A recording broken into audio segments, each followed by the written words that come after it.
चलिए आगे बढ़ते हैं। अब गोवा से हमारे दूसरे collar Anand ji phone line पे मौजूद हैं। गुड मॉर्निंग आनंद, बताइए किस स्टॉक पे आपको राय जाननी है? या गुड मॉर्निंग। मेरे पास HDFC life, I have been accumulating this in SIP mode. तो मेरा एवरेज प्राइस है 585 एंड 300 क्वांटिटी है, और ओके। ये पोर्टफोलियो स्टॉक है मेरा। In fact I categorise it as portfolio stock. 4-5 साल के लिए I want to hold it.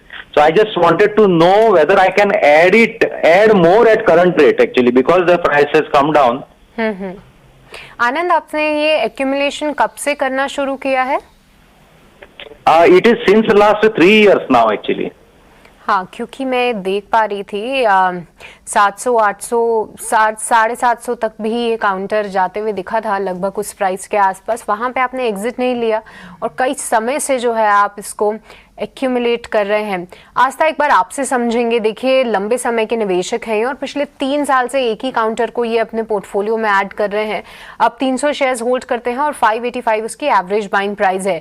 क्या जो पूरी इंडस्ट्री हम देख पा रहे हैं जिस तरीके से, क्योंकि इंश्योरेंस स्पेस में ग्रोथ आउटलुक बहुत अच्छा बताया जाता है, पर कहीं ना कहीं इतनी ग्रोथ उनके नंबर्स पे रिफ्लेक्ट नहीं हो रही है, पर क्या HDFC लाइफ इंडस्ट्री को आउट परफॉर्म करता हुआ नजर आएगा, पहला? और किस तरीके के स्टॉक रिटर्न एक्सपेक्टेशंस रखने चाहिए? देखिए, किसी भी लाइफ इंश्योरेंस कंपनी मार्जिन सबसे ज्यादा ये रोल प्ले करता है। अब अगर मैं HDFC लाइफ की बात करूं तो इसने क्यों नहीं परफॉर्म किया, उसके भी कुछ कारण है।